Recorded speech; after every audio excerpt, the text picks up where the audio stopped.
So let's start. So punta kayo sa browser, in this case, Google browser. Bago ang lahat, para ma-access nyo yung Google Drive, dapat meron kayong Google Gmail, Google account. Bakit? Kasi titignan nyo dito, kailangan kayo maglalagin. So first step, Google Drive type. Okay. Hanapin nyo ito, Google Drive sign in.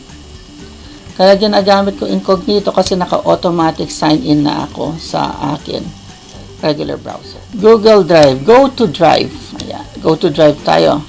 Basta punta kayo sa Drive. Yan ang sinasabi ko. Kasi yung password dito. Okay. Tignan yung mga files na yan. Ito, animation or practical research or man. In this case, let's try animation. So, ganyan ang lalabas sa inyo. Hindi nyo makikita to kasi wala kayong access. So, pag nakita nyo na tong Drive Animation Quarter 2, click New. Upload ito, file. Yun siya. Tapos, lalabas siya dito. Pili ka ng file na i-upload. So, halimbawa, upload ka ng tinatawag na video niyo. Ito. So, click nyo lang yung video. Hanapin nyo dun sa folders nyo. At yan siya. Mag-upload siya. Ayan. Okay, that's it. Tapos, makikita nyo dito. Lalabas siya. Huwag yung i-upload sa kahit anong drive. Dapat yung link na binigay ko. Ayan. Check. Na-upload na buo. Pilipinas kung mahal. Okay. Don't forget. Ganyan lang siya. Tapos, i-rename nyo lang kung pangalan nyo to. Kailangan laging, first, kung gusto nyo rename, laging last name. Punta kayo dito, rename. Last name. Halimbawa, Australia.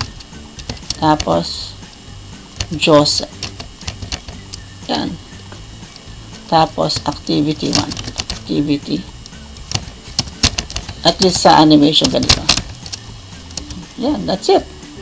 So, dito yung mga options. Rename, share, manage, and delete sa baba. Okay, class. Ngayon, punta tayo sa mobile phone. I-record natin paano mag-upload ng file sa Google Drive using an Android device. Maiksi lang to. I advise you download Google Drive. Download this sa Google Store or whatever phone you use. Mas mabilis. Since gagamitin din natin to until second sem, you have to download it. So, punta lang sa browser. I mean sa Google Drive na dinownload nyo sa Google Store. At makita nyo dito. Napakadali. Ito yung plus sign. Ayan. Yung plus sign. Click nyo lang yun. Upload file. Gaya dun sa browser, same thing. Tapos hanap na.